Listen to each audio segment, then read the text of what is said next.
अस्सलामुअलैकुम दोस्तों, कैसे हैं आप लोग। ओमान के कवानीन और नित नई मालूमात जानने के लिए हमारे साथ जुड़े रहिएगा। दोस्तों अल्हम्दुलिल्लाह हुकूमत ओमान की जानिब से पाकिस्तान, इंडिया, बांग्लादेश और दीगर 18 ममालिक के लिए फ़्लाइट्स खोलने का ऐलान कर दिया गया है।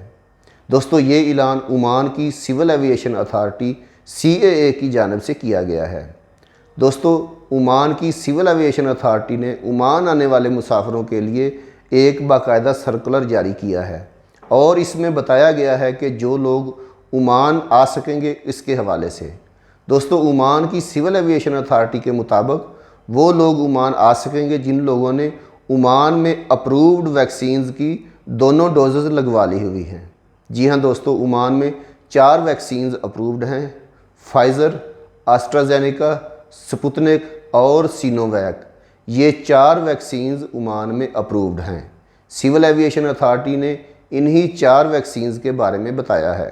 इसके अलावा दोस्तों सिविल एविएशन अथॉरिटी का कहना है कि ये जिन्होंने 1 डोज़ भी लगवा ली है ओमान में अप्रूव्ड वैक्सीन्स की, 1 डोज़ भी लगवा ली है, वो लोग भी ओमान आ सकेंगे।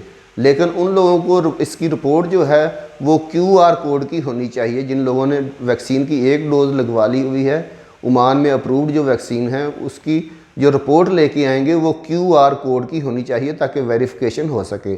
इसके अलावा दोस्तों ओमान की सिविल एविएशन अथॉरिटी का कहना है कि जिन लोगों को पहले कोरोना हुआ था और उन लोगों ने अपनी आइसोलेशन मुकम्मल कर ली थी तो वो लोग भी इसका एक सर्टिफिकेट लेके आए।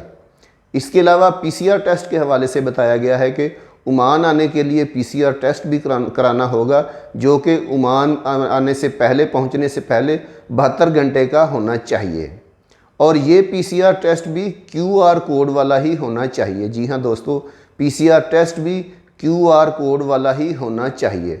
दोस्तों एक और बहुत ही अच्छी खबर ओमान की सिविल एविएशन अथॉरिटी की जानिब से जारी की गई है कि आने वाले मुसाफिरों के लिए क्वारंटाइन ख़त्म कर दिया गया है। सिविल एविएशन अथॉरिटी का कहना है कि ओमान आने वाले मुसाफिरों के लिए, अगर आपको जानते होंगे ये बात कि ओमान आने के लिए ओमान के एयरपोर्ट्स पे PCR टेस्ट कराना होगा। अगर किसी को एयरपोर्ट पे टेस्ट कराने पे किसी की खुदा न खास्ता रिपोर्ट मस्बत आती है तो उसके लिए बताया गया है कि उसे 7 दिन के लिए क्वारंटाइन में जाना होगा और 8वें दिन उसको अपना PCR टेस्ट कराना होगा। जी हाँ दोस्तों, अगर किसी की मस्बत रिपोर्ट आती है तो सिर्फ उसी को ही क्वारंटाइन में जाना होगा 7 दिन के लिए और 8वें दिन PCR टेस्ट कराना होगा। दोस्तों इस हवाले से तमाम तफसीलात मैंने आपकी बता दी हैं। अगर कोई रह गई हो तो आप लोग कमेंट करके मुझसे कमेंट बॉक्स में भी पूछ सकते हैं। वीडियो बनाने का मकसद आप लोगों की रहनुमाई करना है। वीडियो अगर आपको वाकई अच्छी लगी है तो इसे लाइक ज़रूर कर दीजिएगा और अगर आप मेरे चैनल पर नए हैं तो इसे सब्सक्राइब ज़रूर कर लीजिएगा। मिलते हैं नेक्स्ट किसी अच्छी सी वीडियो के साथ, तब तक के लिए अल्लाह हाफ़िज़।